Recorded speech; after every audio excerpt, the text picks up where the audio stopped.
it is my sincere pleasure to introduce our first plenary speaker of this conference, Dr. Denis Alexander.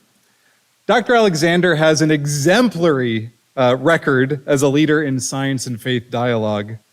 He is co-founder and emeritus director of the Faraday Institute for Science and Religion in Cambridge. So I believe he's found the right audience, an audience that will understand that this is an important dialogue to be had. From 1992 to 2013, he served as editor of the journal Science and Christian Faith, and he is the author of numerous books, including Rebuilding the Matrix, Science and Faith in the 21st Century, Beyond Belief, Science, Faith, and Ethical Challenges, Rescuing Darwin, God and Evolution in Britain Today, Genes, Determinism, and God, which was the basis for his Gifford Lectures in 2012. And tonight's topic, Are We Slaves to Our Genes?, which was published in 2020. Now, if that wasn't enough for one career, Dr. Alexander is also a scientist with publications in journals such as Nature, Cell, Journal of Immunology, and is Emeritus Fellow of St. Edmund's College. Now, I have to say on a personal note, I geeked out a little bit when I heard Dr. Alexander was going to be here. Way back when I had a little more hair on my head doing my master's, I was out in Alaska, and I'd taken a book with me to read, not realizing how much my fellow scientists and compatriots out there would be interested in this book. So here I am, a little lodge in Alaska with some evolutionary biologists and some National Geographic videographers, and I just sort of naively pull out this book with this title, Creation or Evolution, Do We Have to Choose? And of course, that generated lots of stimulating conversation, and I am sure tonight's talk will generate just as much. After the talk, there will be a Q&A. Please, as the talk's happening, feel free to jot down your questions. Try to keep them brief and clear, and we'll do our best to get to you in the time we have. But in the meantime, please join me in warmly welcoming Dr. Denis Alexander. Well, thank you so much for your welcome this evening. I really appreciate that. And thank you so much for all those wonderful introducers who gave me an extra 5 minutes to talk. I really appreciate that, actually. We'll have 5 more minutes for Q&A, of course. That's the way it's going to be. I really want to start properly this evening by passing on my warmest congratulations to the CSCA from the Faraday Institute in Cambridge and also from Christians in Science in the UK. Our warmest congratulations on this wonderful 50th anniversary. And I know that I have a particular role to convey to you those congratulations this evening. It's such a wonderful occasion in that way. And also, isn't it wonderful that we have these opportunities to share a dialogue in Christian faith and science together internationally from time to time. I think it's still a great privilege. I've been involved in many of these over the years, and I still find it a wonderful privilege to have this opportunity and have this freedom where we can share our thoughts, we can disagree about things, we can be friendly, and still communicate in an open and clear way. And I just want to express my own thanks to the Lord, really, for that opportunity. It's actually a great privilege to me to be back in Canada. My first stay in Canada started in December 1964, just before I went up to Oxford. We have this system in the UK where you leave high school, you leave your secondary school, then you have what we call a gap year when you can go and do something. And so I ended up working in St. Catharines, Ontario, in the Welch's Grape Juice Factory. Okay. Hey, anyone here drink Welch's grape juice? I think the factory closed down a long time ago, but I got a good experience there working in the factory, which I hadn't done before, and that was a really good experience. And I think it's fantastic now, 59 years later, to have a completely different kind of a work, as we engage with this really important topic of genetics here this evening. So I thought I'd just start by giving you a kind of roadmap of where we're going this evening, just to see how we're going to develop these ideas. I think we need to start by thinking about a little background in genetic determinism, and then to go on to frame this whole discussion really within the framework of developmental biology, which I think is really important for this particular topic. We're going to think a little bit about behavioral genetics as we go along. We're going to think about determinism and really how we think about that in the context of genetics. And then we're going to, of course, do some theology as well. So that's when we're going to go this evening during these minutes that we have together. I'll take my watch off so I can see it right. So I wanted to really start in the background side of things by just reading a quotation from a professor from my own university. He's called Professor Reginald Punnett. He was professor of genetics, and he spoke, in fact, at the first International Eugenics Congress, which was held in London in 1912. And here is a quote from him during that conference. Feeble-mindedness, he claimed, was a case of a single Mendelian inheritance. And I go on with his quote, there was every reason to expect that a policy of strict segregation would rapidly bring about the rapid elimination of this character. Now listen to another very well-respected scientist of his day from just over a century ago, this time Professor Madison Grant. He was president of the New York Zoological Society, who declared, and I quote, mistaken regard for what are believed to be divine laws and a sentimental belief in the sanctity of human life tend to prevent both the elimination of defective infants and the sterilization of such adults as are themselves as of no value to the community. The laws of nature require the obliteration of the unfit, and human life is valuable only when it is of use to the community or race, close quote. And of course, it was out of such terrible ideas that led partly to the whole eugenics movement, ultimately to Auschwitz and Buchenwald. Now, of course, today, such attitudes and practices are rightly viewed with great horror. And I hope we felt that sense of horror even as we listened to those quotations from a century ago. And perhaps we want to think, well, normally, surely that kind of genetic determinism, which was dominant in the early part of the 20th century for some decades, surely that is no longer with us. And I guess the answer I want to give this evening to that question is both yes and no, both yes and no. Because I think today's genetic determinism is more of a kind of background, creeping influence that's sort of absorbed from the media. It comes by the abuse of genetic language, perhaps in daily speech. And so sometimes as we read in the media, we have our mean genes, we have our gluttony genes, we have gangster genes, we have liberal genes, we have religious genes. I'm quoting from media that I have read myself over the past decade or so. And often people say that some characteristic or another is said to be in the person's DNA, don't they? You heard that expression used, or in the organization's DNA, implying that somehow it's permanent, that somehow it's fixed. You can't change that.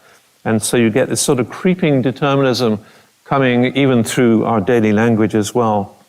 I think even science journals can sometimes be careless in their reporting. Here's a quotation from a news article, and View article came out in Nature a few years ago, even a respected journal like Nature, and it reported, and I quote, that an increasing number of studies suggest that biology can exert a significant influence on political beliefs and behaviors, suggesting that genes could exert a pull on attitudes concerning topics such as abortion, immigration, the death penalty, and pacifism. And in that same article, John Hibbing, a political scientist at the University of Nebraska-Lincoln, is quoted as saying that it is difficult to change someone's mind about political issues because their reactions are rooted in their physiology, close quote. So we kind of note the underlying assumption here of determinism. And so genes and physiology are seen as something somehow different from us and from our mind. And they seem to be controlling us, so we can't even change our mind. So we've got this sort of strongly dualistic language here, haven't we? We've got a strongly dualistic language. We've got genetics over there somewhere, and then we've got our choices over here. Now, of course, today everybody knows that genes and environment play interactive roles together in development so that we end up the kind of people that we are. Everyone knows that we are this product of a very complex gene-environment interaction. And I think it's in that kind of language in itself, that dichotomous language, that we have a kind of problem that I want to address this evening. Because immediately you start talking about genes and environment as some sort of distinctive entities, you end up with a kind of fragmented picture of human personhood in which the forces of genes and environment are somehow pulling, tugging away in different directions, as if they're in some kind of competition with each other. And often the human personality ends up being viewed as a kind of battlefield, between these different sort of influences going on. And if you go back in history, then you find that the dichotomous language is inherited from John Galton, who was Darwin's first cousin. It was really him who first introduced those terms, or certainly popularized the terms nature and nurture, which he did in his book of Men of Science, the Nature and Nurture, 1874. And as Galton himself pointed out, the phrase nature and nurture is a convenient jingle of words. A jingle of words, I like that. And he emphasizes that no carefulness of nurture can overcome the evil tendencies of an intrinsically bad physique, weak brain, or brutal disposition. Wonderful Victorian language here.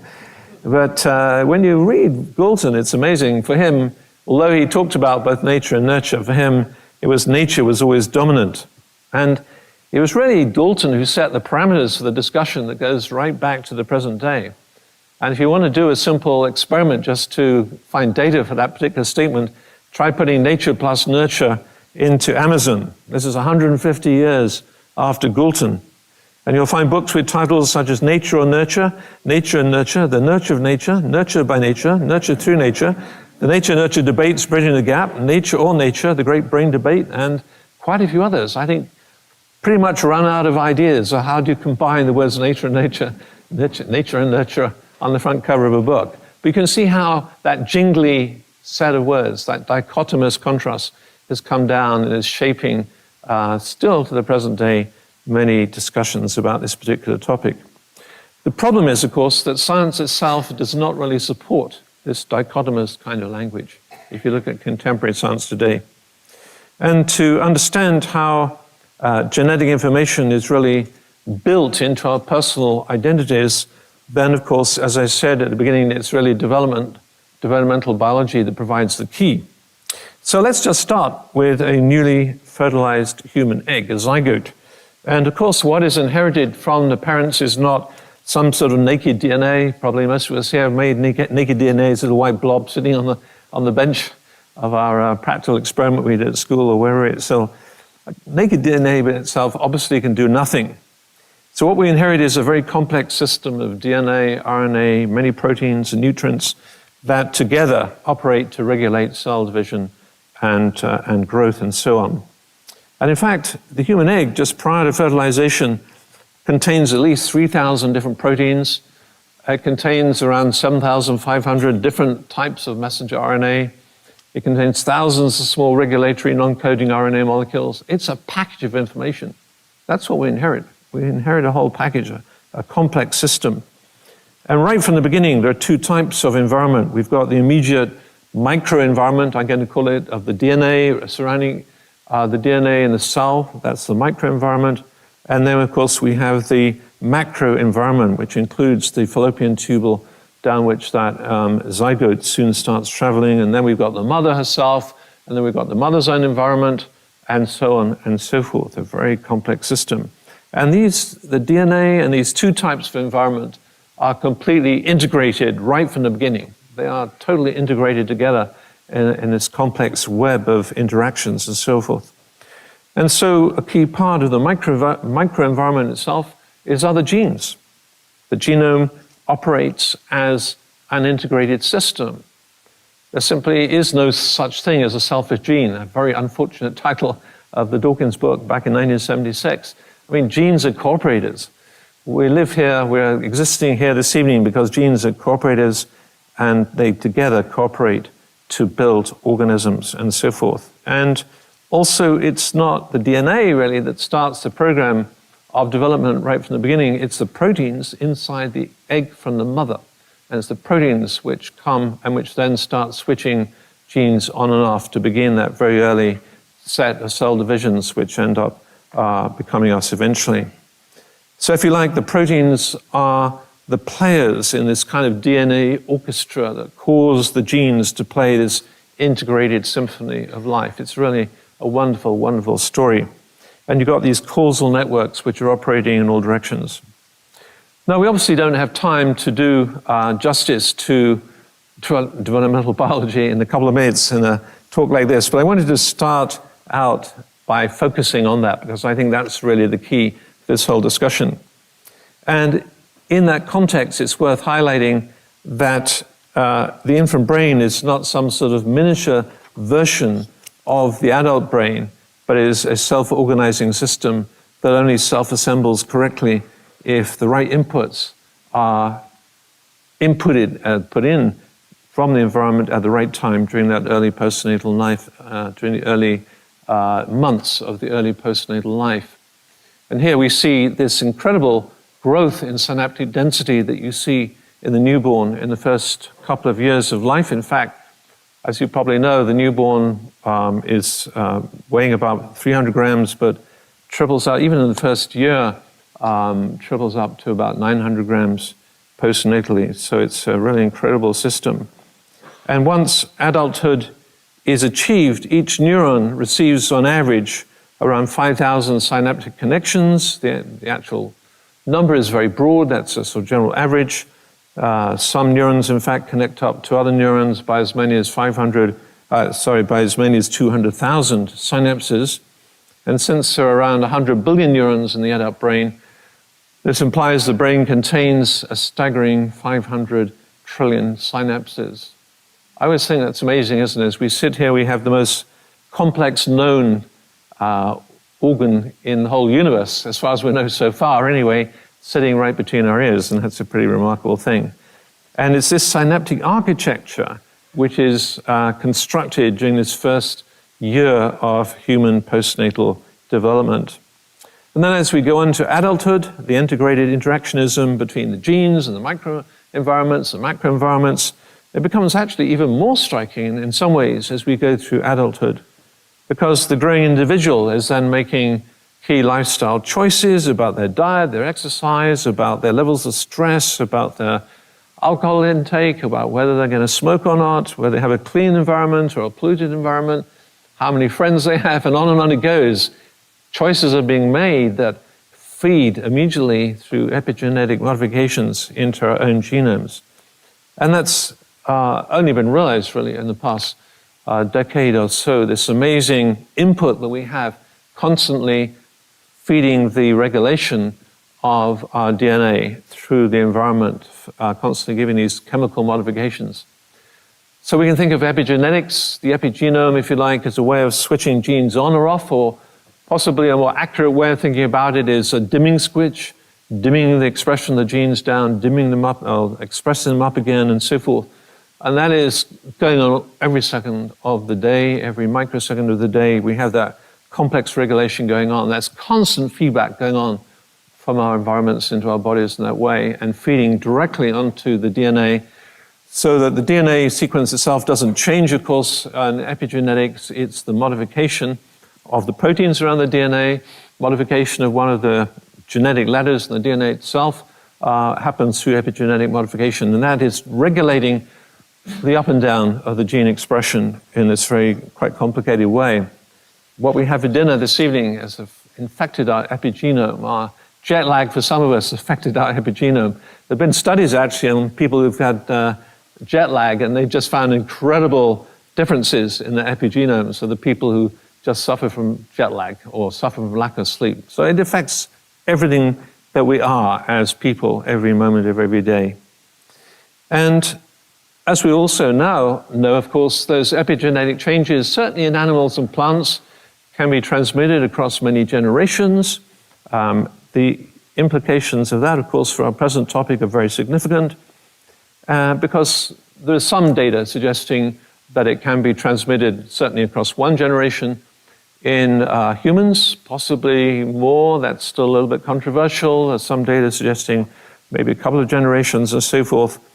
But it's a sobering thought that the way we live and what we do with our lives and what we do with our bodies may have impacts upon our children and possibly even upon our children's children. And that is something only really realized in the past decade or so, as I say.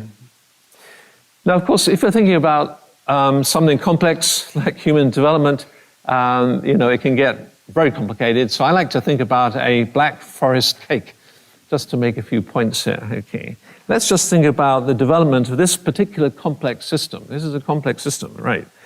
And so if we look at the black forest chocolate cake, we see, well, this is a real ingredients, by the way. I got it off the web, so it must be true. But most of the cake is flour, more than 50%. No flour, definitely no cake. Right, that's clear. Less than 1% is baking powder. No baking powder, definitely no cake. Around 8% is chocolate powder. No chocolate powder, definitely not a chocolate cake anyway. No correct oven. Got to get the right temperature and the right time, then no cake. So the cake is a product of a highly complex developmental process in which the proportions of the recipe are indeed critical to the eventual outcome, but it would be odd, I think it would be impossible to try and assign proportionality to the original components in the finished product. By that stage, for example, the baking powder no longer exists. It's been transformed. Some of the other ingredients have been transformed chemically into something quite different.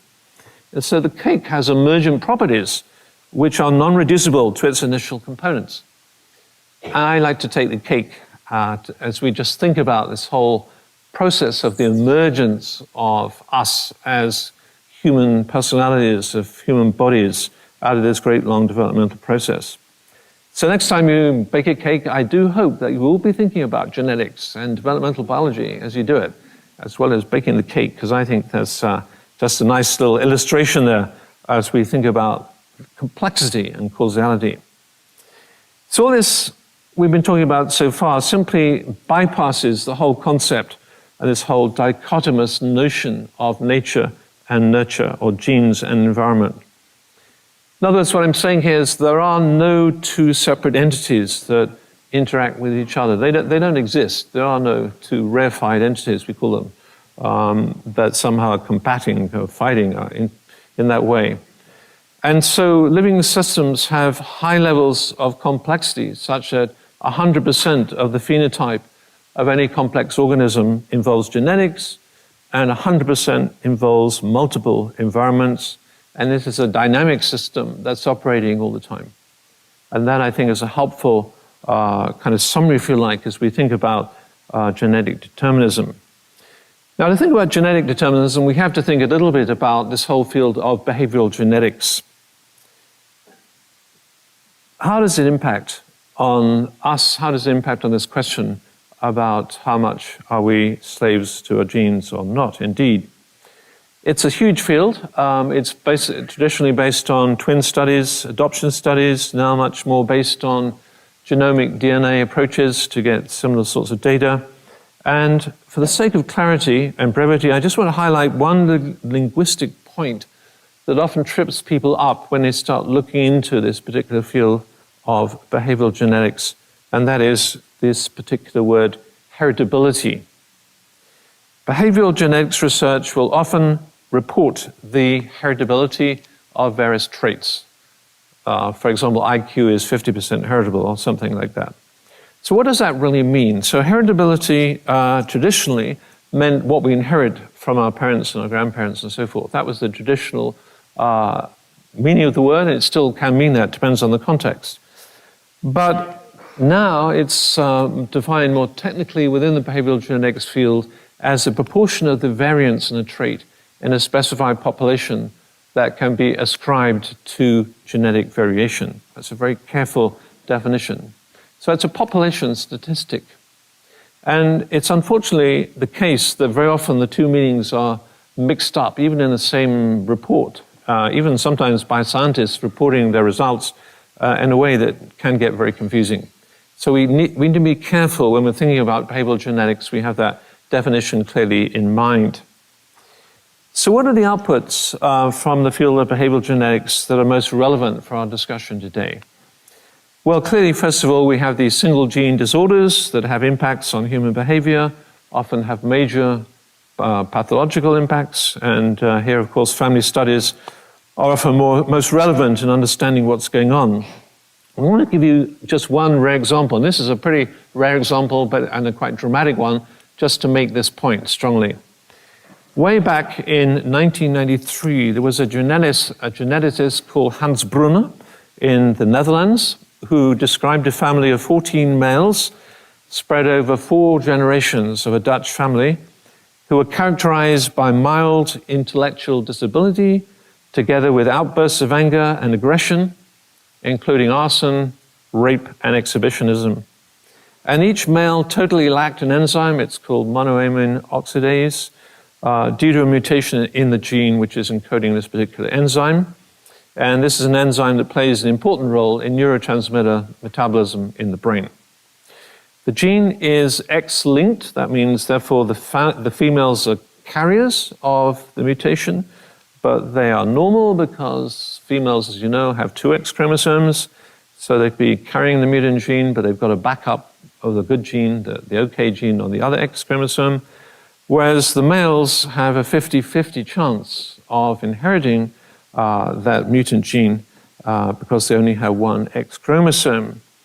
And so the conclusion is that without the functional monoamine oxidase gene, right from the word go, right from the fertilization of the egg and the development of that individual, the absence of that particular key enzyme is a direct causal agent, if you like, of this particular behavioral expression in those particular males. That doesn't mean to say there's no environmental influence of any kind at all, but it's a syndrome and it happens, and there's the family history, and it's pretty clear.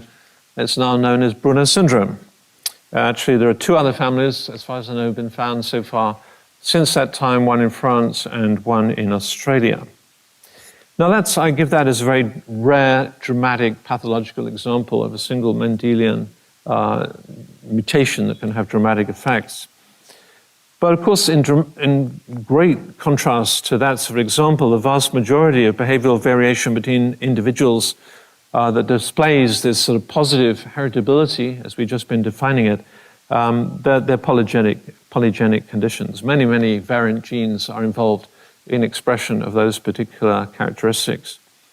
And it might be the kind of variation that belongs more to medical genetics, that leads to schizophrenia or to autism, people on the autism spectrum, or it may be variation characterized by positive heritability that leads to differences in personality, educational attainment, impulsivity, and so forth and so on.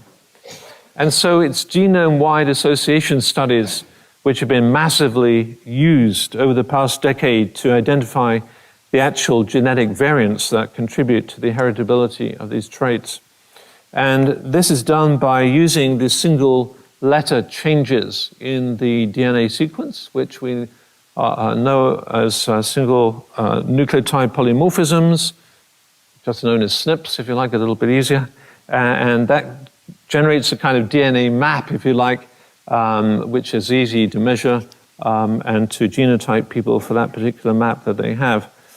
And so the take-home message from this genome-wide association studies are that there are hundreds, often thousands of gene variants or SNPs variants that actually correlate statistically significantly with different characteristics, with different traits in that particular individual. And typically the contribution of any one particular genetic variant is less than 0.1%.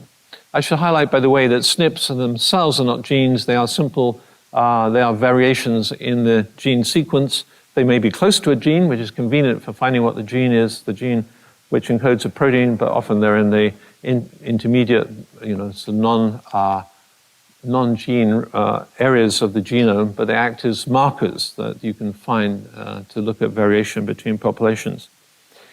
But when you, just coming back to this tiny, tiny contribution of each individual little variation, gene variant, to the overall heritability, it's really not surprising when you think about it. When you think in terms of human development, it's not surprising that in the development of something as complex as personality, or something as complex as even as height, something like that, or complex as educational attainment, we'll come back to that in a moment, it's not surprising, is it, that there are just thousands, hundreds and thousands of gene variants that contribute to overall this complex system that we've been thinking about, that therefore make a difference between individuals in a population. Remember, it's population variance that we're talking about here. So let's just take a look then at one particular paper that came out just last year, which is about educational attainment. It's a huge genome-wide association study. This great group with hundreds of people on the paper. Those are not all the authors, like a typical paper these days that had several hundred authors. And they genotyped about 3 million people, and they looked to see how many particular gene variants correlate with educational attainment. You say, how do they measure educational attainment? Easy to measure. People who go to university, people who come to good universities like the University of Toronto, and that kind of thing. Okay, so quite easy to measure that.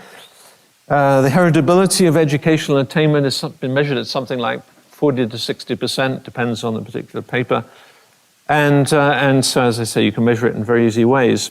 But in this particular paper, came out last year, they identified 3,952 SNPs, single nucleotide polymorphisms, in that particular population of 3 million people that correlate significantly with educational attainment. But each SNP in this particular study counted for a median of less than 0.0001 of the variance. Okay, it's really tiny, really tiny. And that simply reflects the fact that something like educational attainment, come on, you know, it involves thousands and thousands of gene variants, really, if you're going to look at the whole population like that. But that's the sort of data that genome-wide association studies comes up with. And it's interesting, but only gets you so far. And so there's another important way of measuring things that are especially popular in the genetics literature right now. And that arises from the fact, what I just told you, that the individual contribution of one particular variant is tiny to the overall heritability. And so what you can do to get around that, to make it more significant, is to come up with a sort of polygenic score. And that simply means adding up all those tiny variations that contribute to the heritability. And the total then gives a sort of probabilistic score that a person may have a tendency to achieve educational attainment, but it's a probabilistic thing based on the statistics of the whole population, as I just mentioned.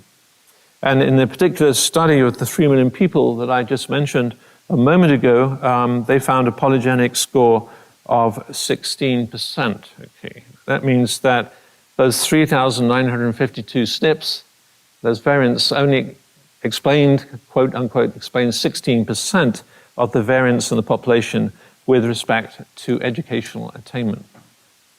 Okay, so that's the sort of study in behavioral genetics and the hundreds and hundreds of papers which are very similar.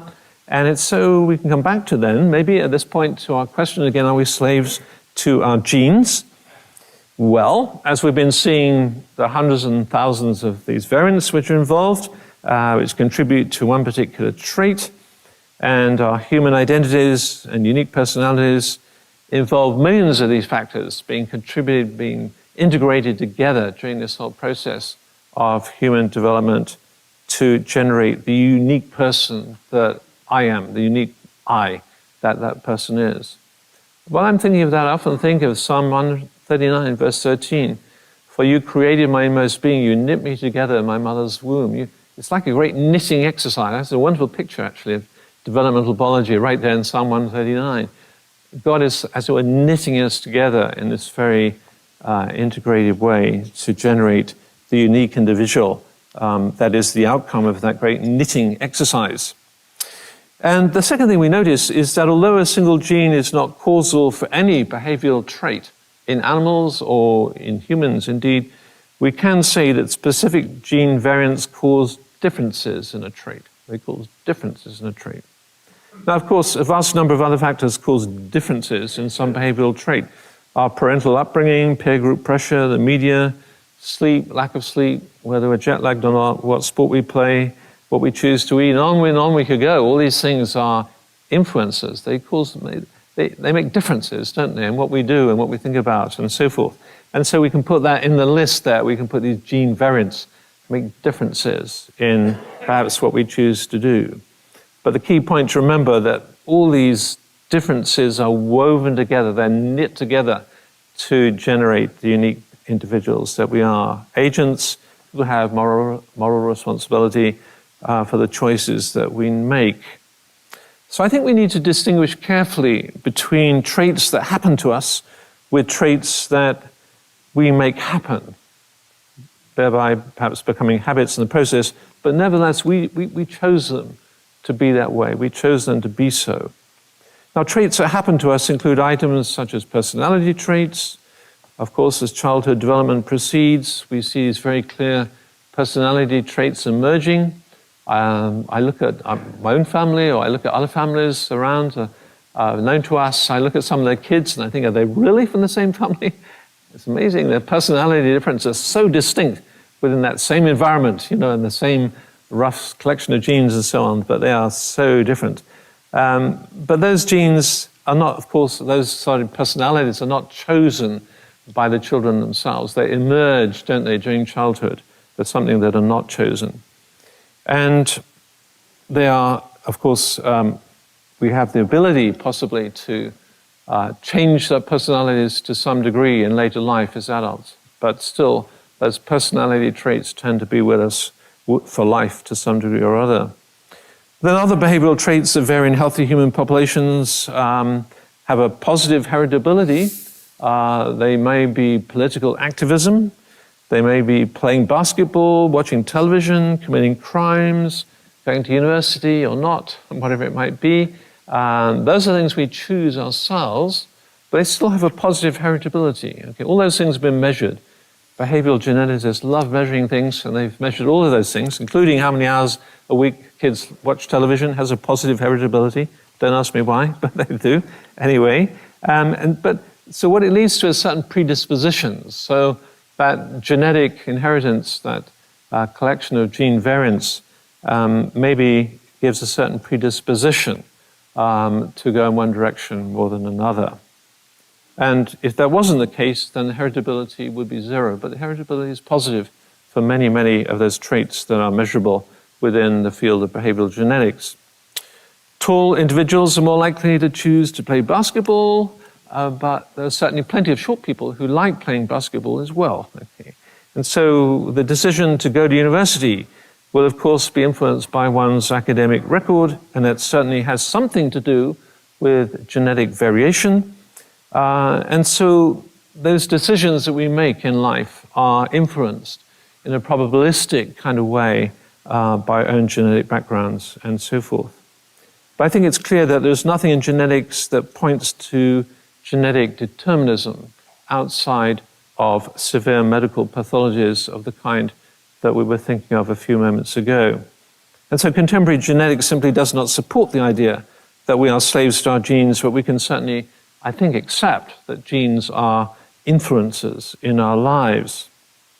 And so I hope we're in a better position now to go back and start thinking about a definition. We've been using the word determinism without defining it. It's a slippery word. But I want to define here hard determinism as the belief that given our particular genomes, our lives are not really up to us and are constrained to follow one particular future. And that's particularly characterized by medical genetics and by certain pathologies and certain examples like that. But then there's a soft genetic determinism, if you like, the thesis that given our particular genomes, our lives are more likely to follow one particular future, which you might want to say is not determinism at all, but it's simply a probabilistic, if you like, outcome based on certain characteristics that are part of our genomes as well as part of all the rest of our lives with all their very many influences that happen in our lives. So for the vast majority of the population, as I say, genetic variation may predispose people to do certain things, but in this probabilistic kind of way. Problem is, of course, there are people not everyone, but some people in the behavioral genetics field that start pushing more in a deterministic direction based on exactly the kind of data that we've been thinking about so far. And I just want to spend a moment just to see how that is happening right now in the present day, and therefore how we need to have our critical faculties well aware of what's going on in some parts of the scientific community in this context. For example, let's just think again about those results on educational attainment that I was mentioning earlier on. So unfortunately, biometric testing has become very central to the assessment of so-called intelligence in Western societies and elsewhere. And then we have the generation and use of IQ values. It has a long and controversial history, as you know, but behavioral geneticists have been very active in this area, as you can imagine. And in a recent review on the role of genetics in intelligence, Robert Plomin, who's professor of behavioral genetics at the Institute of Psychiatry in London, where I did my own PhD actually some years ago, and he quotes in this recent review that life is an intelligence test. And then he goes on to kind of define intelligence. He said intelligence is the ability to learn, reason, and solve problems. And a test here refers to a battery of cognitive test scores. Now, of course, you could say, well, yeah, the intelligence, the ability to learn, reason, and solve problems is quite a reasonable sort of definition for a certain kind of intelligence, at least. That's fine as far as it goes. But then you have this test that refers to a battery of cognitive test scores. And you can sort of see there's a closed circle coming here, can't you, as the argument goes along. So there's a closed reductionist circle. So life is an intelligence test. So how do we pass the test? Well, by being intelligent. And how do you measure intelligence? Well, by biometric testing, which happens to be the central way of measuring intelligence within this behavioral genetics field. Okay. And of course, that itself raises a whole series of further questions because there are many different understandings of intelligence, as we will all realize. And it means a lot of different things in different cultures. Emotional intelligence is not always the top of the list, in my experience, in terms of certain scientists who are really wonderful scientists, but get recruited to our particular departments where we're working. Not necessarily the first thing that comes to mind when you think of some really bright and wonderful people in the scientific community.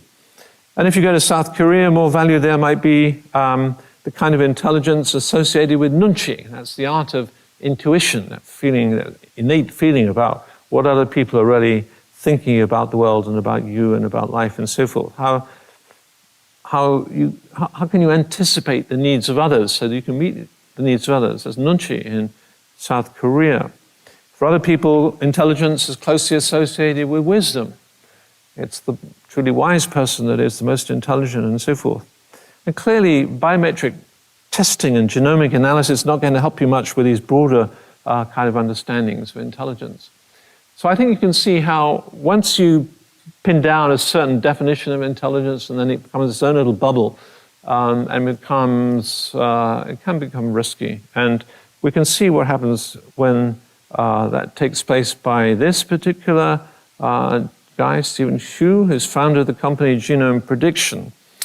Because if you now just define intelligence by biometric testing and so forth, and then you have polygenic scores, and so the claim here by this company and by this gentleman is that pretty soon in vitro fertilization, it'll be possible to rank embryos according to their relative genomic polygenic scores for IQ, and then you'll just implant, the embryos that have the highest potential to have the highest IQ scores. When you read some of this stuff coming out now, it's pretty scary, really, and it looks like eugenics is really there, coming on us once again. As a matter of fact, there are several reasons why this won't really be very practical. It won't be feasible in practice, because even if there were lots of embryos to choose between, assuming they're coming from the same mother and the same father, the range of polygenic scores you're going to get by analyzing those embryos is going to be relatively limited because they have the same genetic potential, they have the same mother and the same father. So that's one obvious thing to point out. Furthermore, very high IQ sometimes correlates with bipolar disorder, it correlates sometimes with autism, it correlates with other characteristics and traits that I suspect you would not want to probably choose for as part of IVF if you were going to go in an IVF direction and so forth. And so there's all kind of complexities, practical complexities in these kind of claims. But these companies are now setting up and they want to offer, and they're beginning to offer to some degree, these kind of offerings where you can choose your baby will have these wonderful characteristics and so forth. And I guess if all these practical challenges could be overcome, you're still left, aren't you, with the biggest question of all: would we really want to increase the population of highly advantaged, super intelligent people? We just look at the history of humankind, and we look at some of the most intelligent people in history, at least intelligent in the biometric sense of that characteristic, and some of them have been the most evil. And so there's a lot to think about there, I think. Thinking of evil is probably a good moment at which to bring some theology into this discussion. How do we build bridges between these complementary genetic and theological understandings of personhood?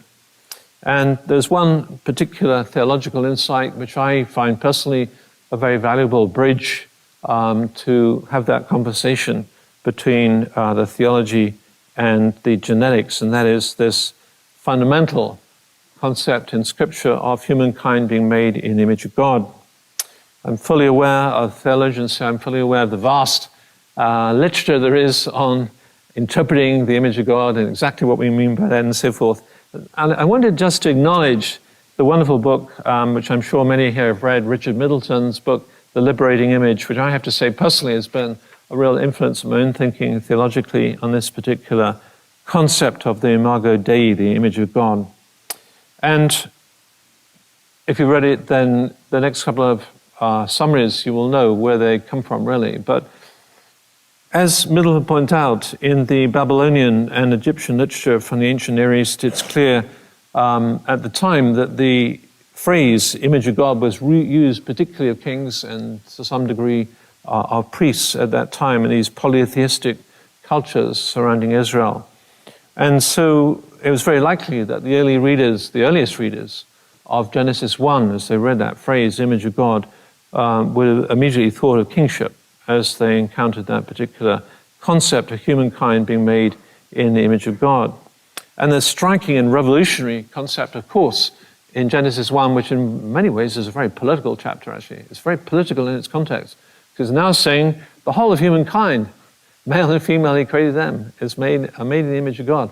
That is, we miss the drama, don't we? We miss the drama because we don't have that cultural background of the Near East literature of the time. But here, humankind as a whole are created with dignity and with worth, with delegated responsibilities, kingship, with kingly responsibilities, Psalm 8, to care for the earth and to look after God's wonderful creation. And so these kingly and priestly roles, which were previously allocated to the privileged few by this pantheon of gods, they were now being delegated instead by the one created God to the whole of humanity. And that's the sort of core concept, I think, going on here in Genesis 1. And we note here also the gender equality, and that was revolutionary in its context. And the imago Dei, as Middleton puts it, was being democratized. It was now humankind as a whole who were to play this kingly role, not just this elite little band of people at the top there who played that particular role. So here's a God who actually cares for humankind, who delegates this wonderful responsibility to humankind, not like those squabbling, vicious gods of the polytheistic nations around there.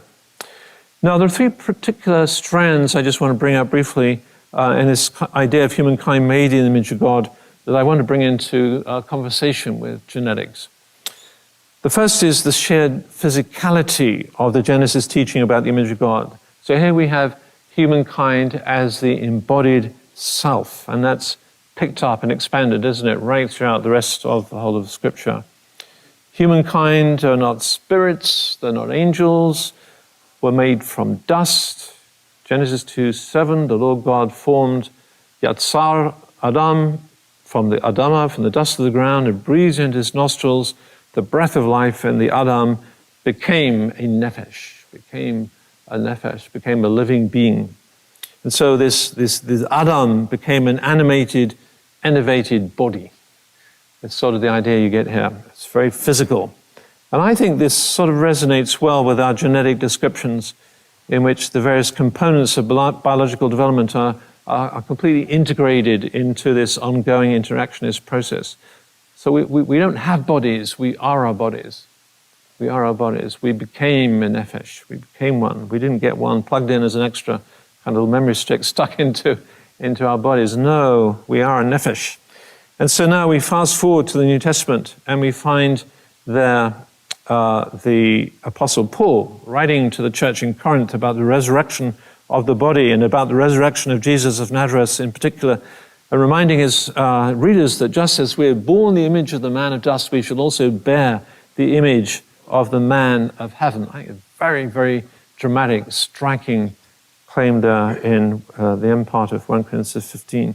And so the Christian's eschatological hope lies not in some sort of ghostly component of personhood isolated from physicality, but in the resurrection of a transformed body.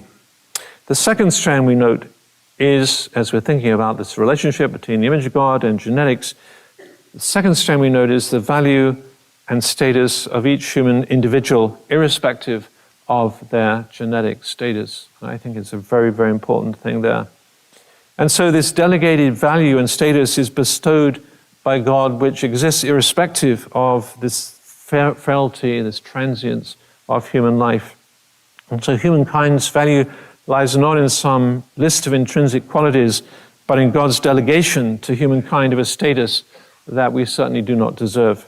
And that status is bestowed upon all of us. It's bestowed on the whole of humankind as a community.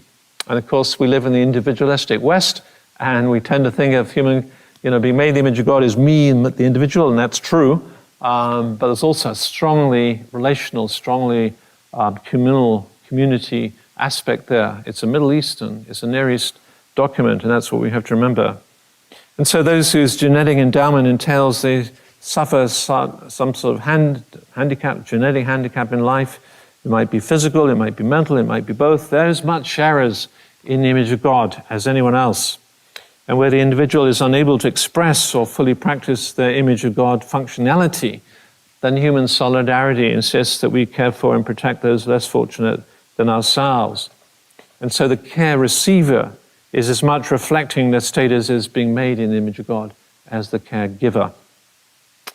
And so the fact of humankind being made in God's image undermines it, subverts any move to kind of make distinctions between people based on their genetic endowment. It's a very, very powerful tool, if you like, powerful framework, powerful worldview for attacking anybody who tries to make distinctions of value based on genetics in that way. And it's amazing, I think, when human personhood is sort of viewed in a purely utilitarian way without any grounding in this sort of wider worldview that undergirds the value of every individual. It's remarkable how quickly it is that people can be treated as disposable and in some way second-class citizens, or you're going to kick out those embryos and your early in vitro fertilization experiments and so forth. That happens very quickly if you look at human history and even history, things going on in the present day. And then lastly, the third resonance that we note between the idea of the image of God and our genetic identity is its insistence that involves diversity. Male and female, he created them. What the theologian Karl Barth claimed as, and I quote from Barth here, as the definitive explanation given by the text itself of the image of God. And so in Barth's view, God's image in man is this reciprocal relationship of human being with human being. This image describes the I-thou relationship between person and person and between the person and God. Now, I think there's a consensus, we discuss that if you like in a moment, but I think Barth probably somewhat overstated the case here a little bit, but there's a very important truth here, I think, buried away there in this Barthian view of the thing. In other words, the image is not some sort of static status quo. It's not a list of human characteristics, but it's a dynamic, ongoing developmental process carried out in a relationship. Maybe more like a prism. I put a prism there. It's not like a mirror. It's more like a prism where God's delegation of this wonderful role, kingly role to humankind is then diversified, male and female, and all kinds of other ways through humankind, in which they equally collaborate. And I think this kind of theological framework coheres very well with this genetic story we've been considering, a story that focuses on the development of diversity that guarantees the uniqueness of every human being who's ever lived or ever will live on this planet. Doesn't matter if they're identical twins can be quite different, okay? So the genetic diversity that we now know exists between individuals is actually far greater than we had imagined even 10 years ago. It's quite a bit, actually, quite a lot there. And so some people see that as a kind of a threat to humanity. I see it as a blessing. I see it that within this sort of matrix guaranteeing human value and dignity the Imago Dei provides, we are then free to celebrate this diversity and to and its immense variation and expression of personhood. We are free to celebrate that and to rejoice in the diversity that God has brought to the whole of humankind. So, are we slaves to our genes outside of some severe genetic pathologies? Scientifically, the answer is definitely no.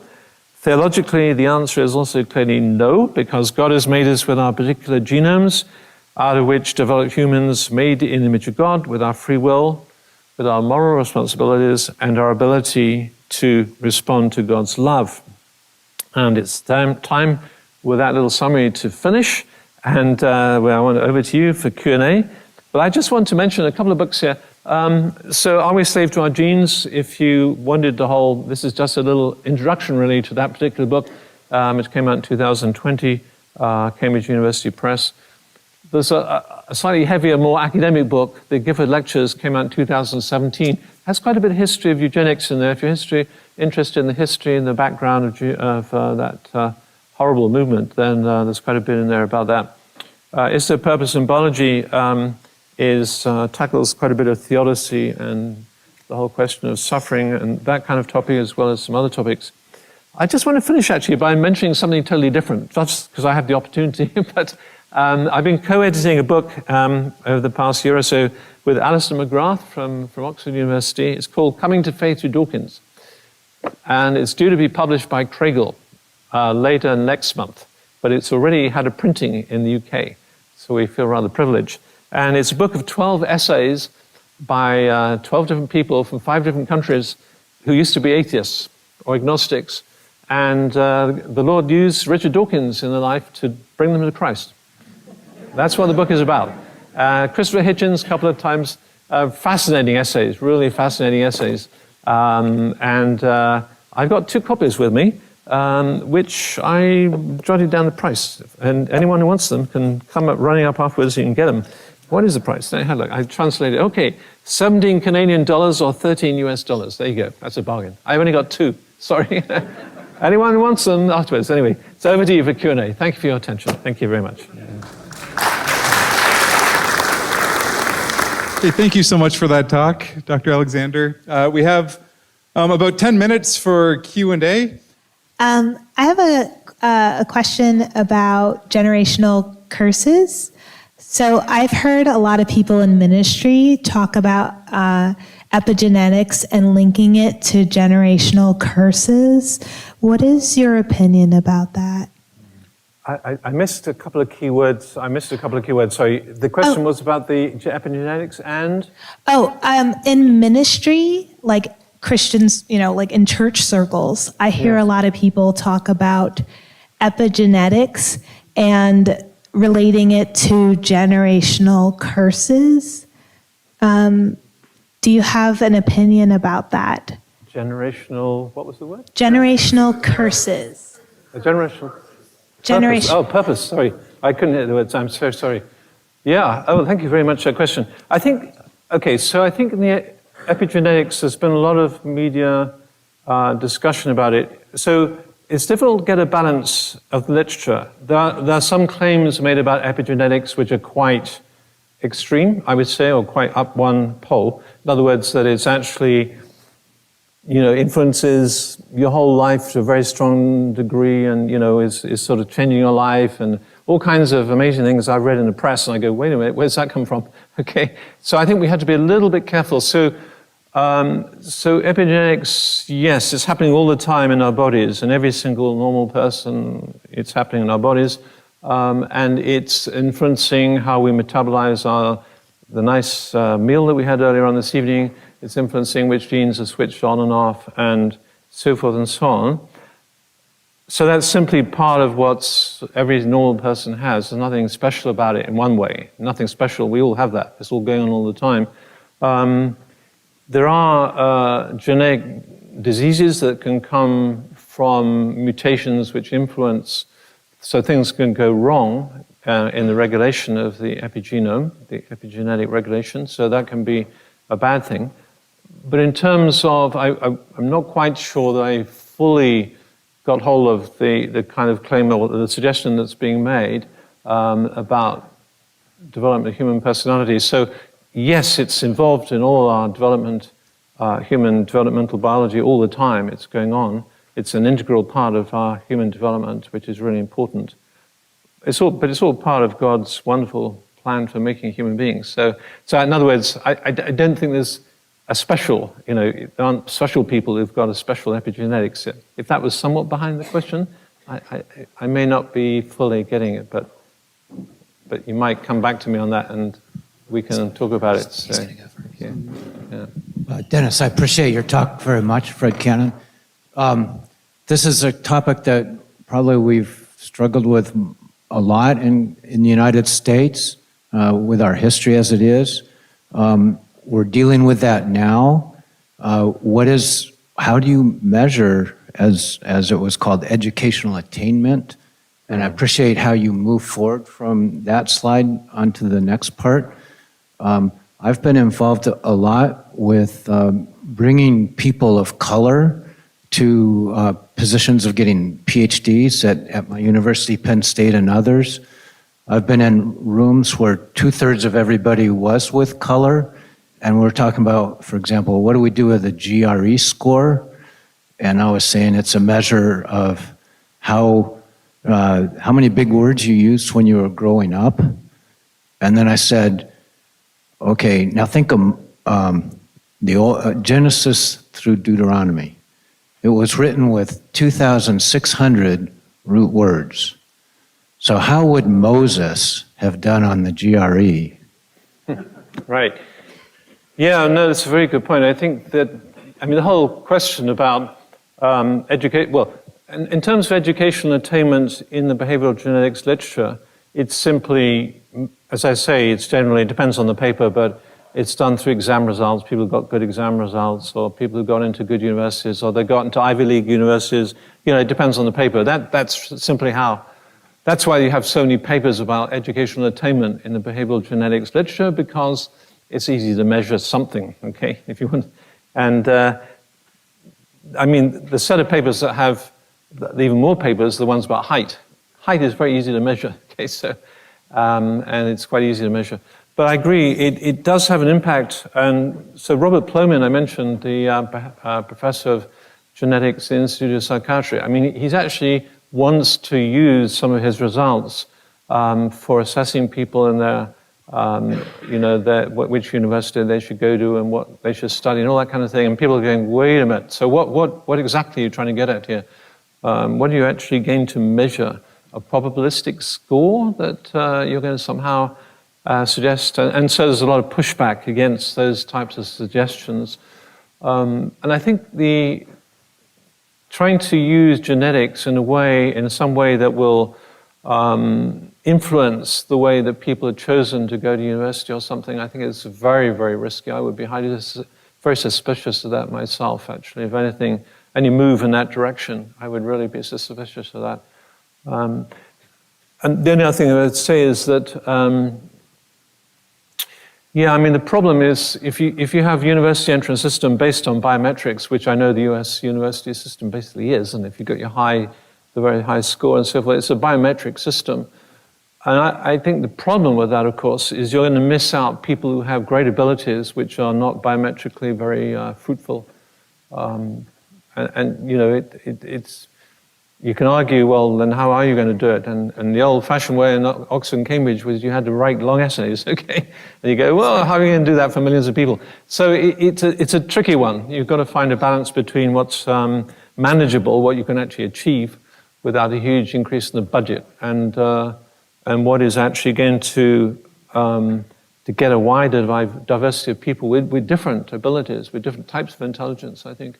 That's a big challenge. I think I have no easy answer to that, but I just All I would say very definitely, though, I would be definitely against trying to use genetics in that specifically. That would be risky, yeah.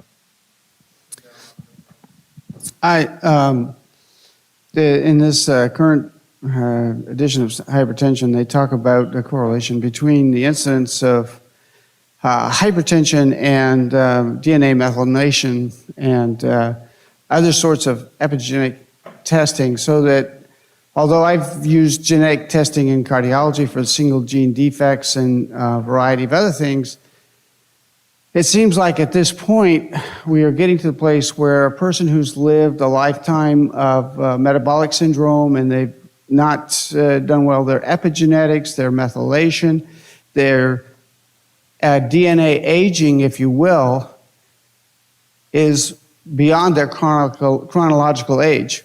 And we've always told them you should lose weight, you should exercise more, you should eat a better diet, all that kind of stuff. But now that we might have these tools to have an analysis of epigenetics and methylation, your DNA aging and everything else, then will we start laying that on as guilt? Oh, look what you've done with your life. Right, so the question really is, are we imposing guilt on people by the epigenome, loading a guilt on? Yeah. Yes. Yeah, what use does that do? I think it's your point, isn't it? I mean, yeah, is it really going to be helpful? I mean, there are some areas where it might be helpful, I think, medically, but yeah, in terms of a general assessment of people's well-being, I'm not sure how much it's going to really be helpful to people. As you say, if you smoke, you're going to change your epigenome. So telling people that your epigenome has changed, what help is that going to be? I mean, it's quite interesting, actually. There have been a number of studies on some of the risks where you're able to, tell people your probability of, getting type 2 diabetes or this, that, and the other is going to be quite a lot higher. Quite a few studies actually show that it doesn't, so people don't necessarily take any notice of that. And so, of course, smoking is how long? It's taken half a century to get the smoking level down, really. And people have known it's risky and causes cancer for decades and decades, and they still puff away happily, sometimes, not everybody, but that's sort of going down in the younger generation, depends on the country. So I think, it doesn't always help to tell people stuff and measure more and more things, I don't think necessarily. They just needed a little basic common sense and looking after their bodies and getting exercise and, so thanks to that point, So we have one final question, very brief right here. Thanks, Dennis, for that great talk. My question is, you made it very clear in your data, the data that you showed, and there's a lot of other data, that genetic determinism, which is a form of reductionism, simply doesn't apply in biology. But my question to you is, why do you think that this idea of this sort of lasting idea of reductionism and gene determinism is still so prevalent in our biological scientific community? Do you think it has any relationship to the ideology of anti-religious people who are, using this as a form of argument against free will from the atheist community? Do you think there's any connection there? No, that's a very interesting question. Personally, I'm not sure. I don't get the impression it's any kind of anti-religious ideology so much as here we have this wonderful new technology. Let's use it, okay? And wouldn't it be wonderful to select embryos so we get the, we get the child we really want. We get the child with blue eyes, we get the child who's highly intelligent and is all that kind of stuff. And that's, I think, people like to have control, don't they? They like to feel they have control. They have control over their offspring and what kind of offspring they're going to get. And then the scientist comes along and says, oh, we can give it to you now at a price, okay, good price. And so I think I get more the feeling it's more along those lines, actually. And now, of course, it's fed by secular ideologies that just have a utilitarian view of ethics, a utilitarian view of what a human is and what values we place upon humans. So they already have in their minds a worldview, a secular worldview that said, well, the valuable humans are those who are intelligent, are those that, athletic, are going to get Nobel Prize and are going to get, do well in the Olympics and so forth and so on. So that set of values is already there in their minds, I think. I'm thinking, oh, now we can give that to people at a price. So why don't we do that? So I sort of get the feeling that's more the line. But big discussion there. Okay, so. Yeah. Well, I'm sure there's lots of more questions, and we can continue this conversation at the mixer. But let's thank Dr. Alexander one more time, and Dana has some final words.